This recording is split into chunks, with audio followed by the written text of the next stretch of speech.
Halo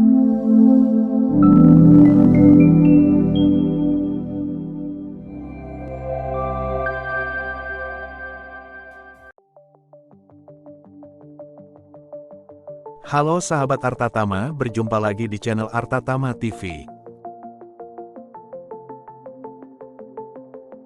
Sahabat Artatama TV, jangan lupa like, share, subscribe dan jangan lupa hidupkan lonceng notifikasi biar gak ketinggalan info dari kita.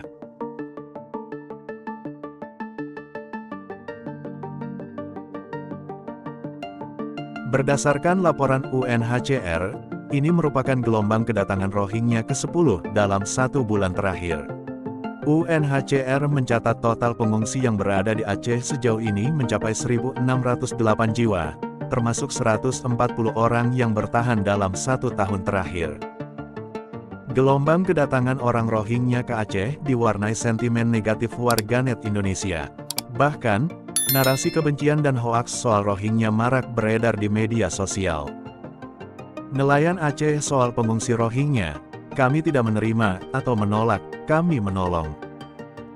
Di tengah polemik ini, seorang anggota DPR mewacanakan agar penyelamatan pengungsi yang masuk wilayah Indonesia harus didahului pemeriksaan status mereka. Peneliti yang fokus pada Rohingya dari BRIN mengkritik wacana tersebut, karena bertentangan dengan prinsip hak asasi manusia, sekaligus bertolak belakang pada aturan yang sudah dibuat Presiden Joko Widodo. Sementara itu, seorang nelayan di Aceh mengatakan, kalau ada musibah di laut, wajib kita tolong. Kalau tidak menolong, ada sanksi adat. Seorang nelayan di Aceh, Rahmi Fajri, mengatakan hukum adat laut yang disepakati bersama dengan pimpinan adat yang disebut Panglima Laut, mengikat para nelayan untuk menolong siapapun yang kesusahan di laut. Di darat kita bermusuhan, tapi ketika di laut kita jadi saudara. Kalau ada musibah, wajib kita tolong. Kalau tidak menolong, ada sanksi adat, kata Rahmi. Menurut Rahmi, aturan tersebut sudah turun-temurun berlaku dari nenek moyang yang menjadi kekhususan adat Aceh, dan tidak goyah walau sejumlah kalangan menyuarakan penolakan pengungsi Rohingya. Jika di laut akan kita tolong, tapi ketika dibawa ke darat, itu urusannya pengawasan dan pemerintah. Jadi di luar tanggung jawab nelayan, tambahnya. Panglima Laut Aceh, Miftah Cut Adek, juga mempertegas hal itu. Bagi kami, Rohingya itu bukan kewenangan hukum adat laut untuk menerima mereka. Kami hanya menerapkan hukum sosial untuk membantu mereka di laut apabila mereka butuh. Tanpa menarik, mengangkut ke darat. Membantu orang yang butuh pertolongan adalah kewajiban kita semua, kata Miftah. Sahabat Artatama TV, jangan lupa like, share, subscribe dan jangan lupa hidupkan lonceng notifikasi biar gak ketinggalan info dari kita.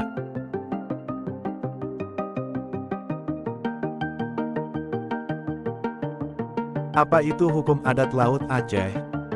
Berdasarkan keterangan Miftah, lembaga hukum adat laut adalah lembaga adat nelayan yang dipimpin seorang yang dipilih secara adat, yaitu Panglima Laut.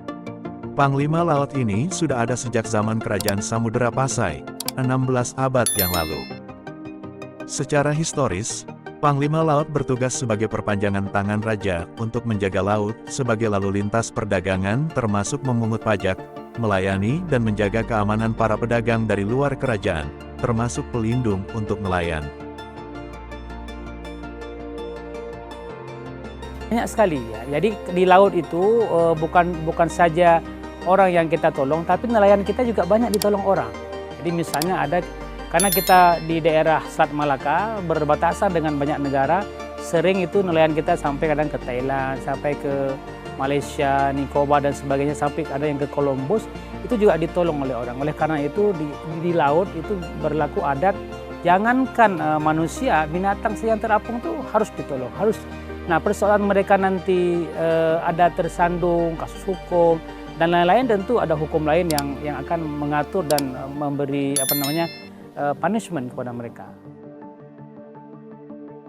Seiring perkembangan zaman, lembaga ini mengambil peran menjaga keamanan di laut, agar nelayan tidak berkonflik dalam mengeksploitasi sumber daya ikan. Kemudian, menjaga hukum adat dan adat istiadat yang tumbuh berkembang dalam kehidupan masyarakat nelayan termasuk adat sosial di dalamnya, serta menjaga kelestarian lingkungan pesisir pantai dan laut. Kearifan lokal yang dimiliki nelayan Aceh ini tidak diperhatikan oleh pihak otoritas. Padahal hukum adat mereka satu napas dengan peraturan Presiden, Perpres No. 125 tahun 2016 tentang penanganan pengungsi dari luar negeri, yang memprioritaskan penyelamatan. Kalau mereka menerima kapal yang ditolak beberapa kali, menunjukkan sebenarnya mereka tidak menolak. Tetapi tekanan lingkungan dan ketidakjelasan kebijakan pemerintah, menjadikan mereka tergantung situasi. Kalau perspektifnya hak asasi manusia, maka yang pertama orang itu ditolong, kata Nuke. Selain itu, jika terdapat pihak otoritatif yang mendorong kapal Rohingya kembali ke laut, maka sudah jelas itu melanggar. Dalam Perpres No. 125/2016, kata Nuke, sudah gamblang dijelaskan agar pengungsi dari luar negeri melewati tahap apa yang disebut penemuan, penampungan, dan pengamanan. Jadi kalau dibilang, didata dulu, baru ditolong, nanti keburu tidak bernapas lagi, lanjutnya.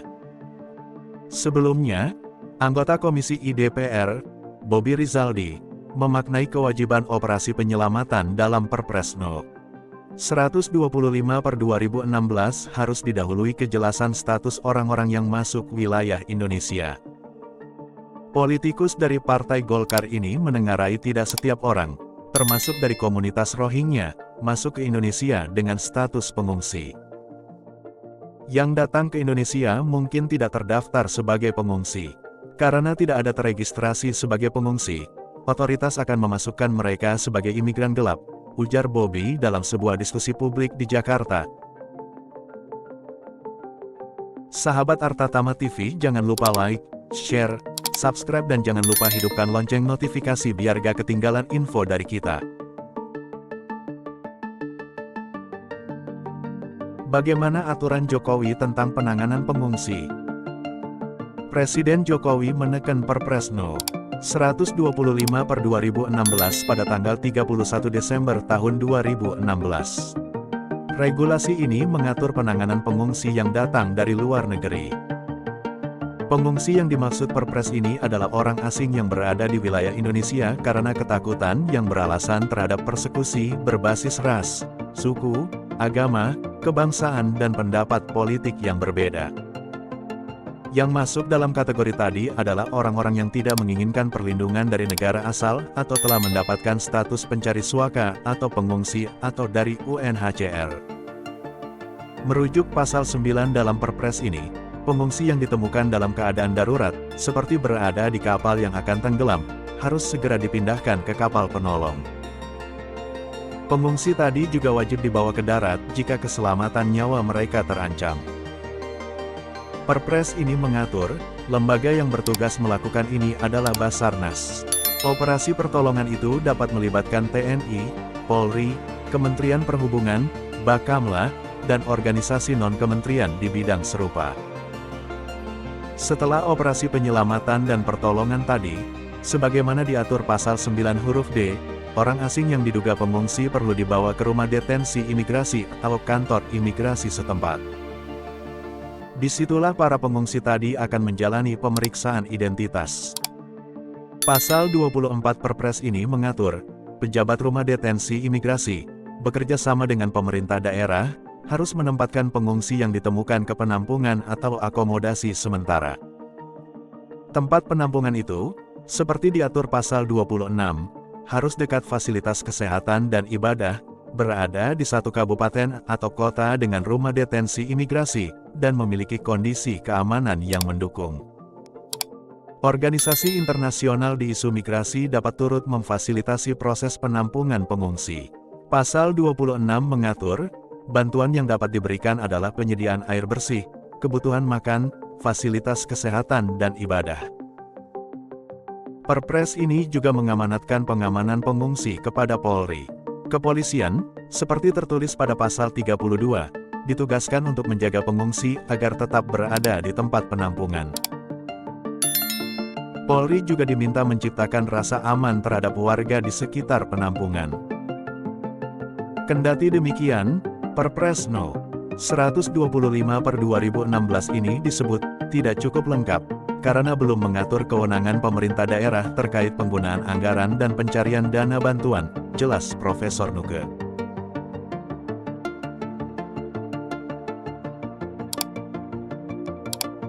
Isu penyelundupan manusia.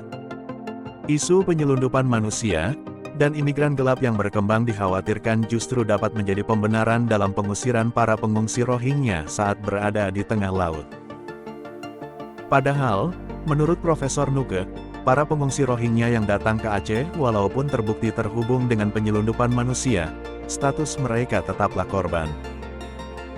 Kalau kita pushback mereka, itu artinya bahwa mereka adalah penyelundup. Padahal, mereka adalah korban dari penyelundupan, kata Nuke. Ia juga merujuk pada UUD 1945, pasal 28G ayat 2, yang berbunyi, setiap orang berhak untuk bebas dari penyiksaan atau perlakuan yang merendahkan derajat martabat manusia dan berhak memperoleh suaka politik dari negara lain. Itu posisi Indonesia, bukan posisi perorangan, lembaga, atau pemerintah. Tapi posisi Indonesia, katanya. Menurut Nuke, pemerintah Indonesia tidak bisa menghadapi gelombang pengungsi ini sendirian. Kata dia, Indonesia sebagai ketua ASEAN masih berkesempatan membuka ruang pertemuan khusus yang membahas gelombang pengungsi Rohingya, di mana akar masalah sebenarnya ada di Myanmar. Apa respons terbaru pemerintah? Baru-baru ini, Menteri Luar Negeri Retno Marsudi telah bertemu Komisioner Tinggi PBB untuk Pengungsi, Filippo Grandi, untuk membahas isu pengungsi Rohingya yang masih di wilayah Indonesia. Kita bahas tantangan yang dihadapi Indonesia saat ini dengan kedatangan bertubi-tubi pengungsi Rohingya di Indonesia. What happened? Tidak cukup? Tidak cukup. Dan saya sampaikan, terdapat dugaan kuat masalah penyelundupan dan perdagangan manusia, kata Menlu Retno dalam keterangan pers yang dikutip Rabu. Ia melanjutkan, dalam pembicaraan empat mata yang dilakukan dengan sangat terbuka tersebut dengan Komisioner Tinggi UNHCR, beliau sangat memahami tantangan yang dihadapi Indonesia. Menlu Retno bilang, UNHCR akan berusaha semaksimal mungkin membantu menyelesaikan masalah ini, antara lain dengan memberikan bantuan untuk mendukung kehidupan para pengungsi tersebut. Saya juga menyampaikan kepada UNHCR di dalam pertemuan tersebut, untuk terus mendesak kepada negara pihak konvensi pengungsi untuk segera mulai menerima resettlement sehingga beban tidak bergeser ke negara lain seperti Indonesia, kata Retno. Itu rekan-rekan, kemarin 11 Desember, saya juga melakukan pertemuan dengan Filippo Grandi, Komisioner Tinggi untuk Pengungsi, membahas isu pengungsi Rohingya yang masuk wilayah Indonesia. Kita bahas tantangan yang dihadapi Indonesia saat ini, dengan kedatangan bertubi-tubi pengungsi Rohingya di Indonesia. Dan saya sampaikan, terdapat dugaan kuat masalah penyelundupan dan perdagangan manusia.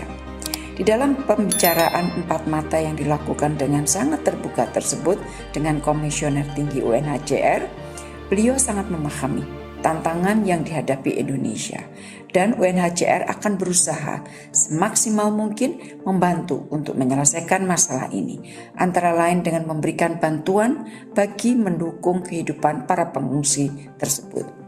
Saya juga menyampaikan kepada UNHCR di dalam pertemuan tersebut untuk terus mendesak kepada negara pihak konvensi pengungsi untuk segera mulai menerima resettlement sehingga beban tidak bergeser ke negara lain seperti Indonesia.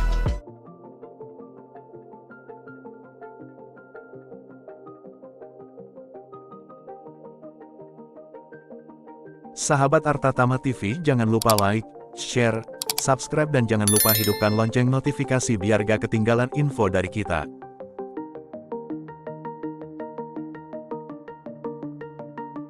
Lain dari itu, seorang warga asal Myanmar bernama Muhammad Amin, 35 tahun, menjadi tersangka dalam kasus penyelundupan manusia ke Indonesia.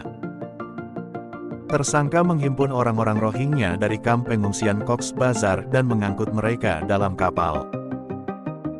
Sebanyak 137 orang pengungsi tersebut akhirnya terdampar di Aceh Besar pada tanggal 10 Desember tahun 2023. Ternyata, Amin menerima uang Rp14 sampai Rp16 juta per orang sebagai tiket. Pernah jadi pengungsi. Kapolresta Banda Aceh Kombes Pol Fahmi Irwan Ramli mengungkapkan, tersangka pernah datang ke Aceh bersama rombongan Rohingya lainnya sebagai pengungsi tahun 2022. Tersangka ini sebenarnya tahun 2022 itu pernah tinggal di pengungsian Muara Batu Aceh Utara, selama lebih kurang 3 atau 4 bulan, kata Kapolresta, Senin, tanggal 18 Desember tahun 2023. Amin lalu melarikan diri dari penampungan sementara di Aceh Utara. Dia kemudian menuju Dumai, Provinsi Riau. Tersangka juga menyeberang ke Malaysia untuk mencari pekerjaan. Dan tersangka bekerja di Malaysia sekitar 7 bulan, katanya. Himpun warga Rohingya. Tersangka selanjutnya pulang dan kembali ke kamp pengungsian Cox's Bazar di Bangladesh. Tidak gratis. Kapal itu dibeli sekitar 2 juta taka atau sebesar Rp280 juta. Uangnya didapatkan dari mana? Dari uang dikumpulkan untuk menghimpun dan diberangkatkan ke Indonesia, kata dia.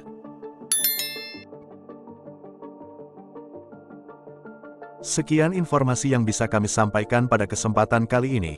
Nantikan informasi menarik lainnya dari channel Artatama TV. Jangan lupa like, share, dan subscribe. Sampai berjumpa di video berikutnya.